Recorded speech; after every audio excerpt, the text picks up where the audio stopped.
Ibinulgar ni Senator Panfilo Lacson na napapalibutan ng sindikato ang Department of Public Works and Highways o DPWH na pinagmumulan umano ng flood control projects anomalies sa iba't ibang lugar sa bansa. Ang pagbubulgar ni Senator Lacson sa sindikato ng DPWH ay ginawa sa pagdinig sa Senado kamakailan. Most likely, Mr. President, ghost project po ito.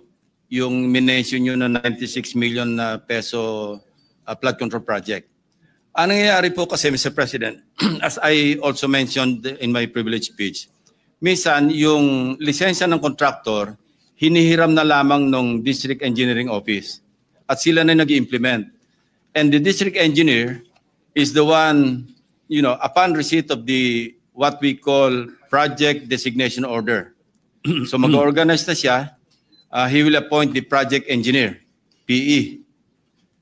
And he will also appoint yung inspector unit, yung mag-i-inspect. And even if hindi makumpleto yung project kasi nga ghost, mag-i-issue na rin sila ng tinatawag na Statement of Works Accomplishment.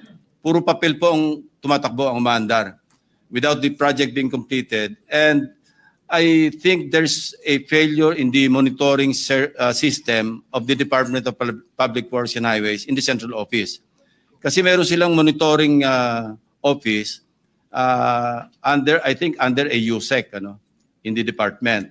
Ito yung nagmo-monitor ng progress ng lahat ng mga projects, not only flood control projects, but all kinds of infra projects under the auspices or supervision of the Department of Public Works and Highways.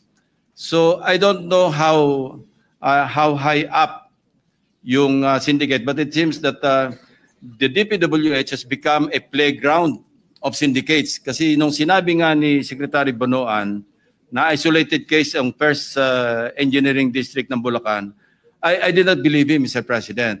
Kasi mismong ang presidente ikot sa iba't ibang lugar, may nakikitang ghost projects. I myself, my team, was able to validate this in Nauhan, in Sitio Dike, Barangay Apitong. Uminit ang isyo ng flood control projects matapos banggitin ni Pangulong Bongbong Marcos Jr. sa kanyang pinakahuling State of the Nation Address o SONA noong nakaraang July 28, 2025.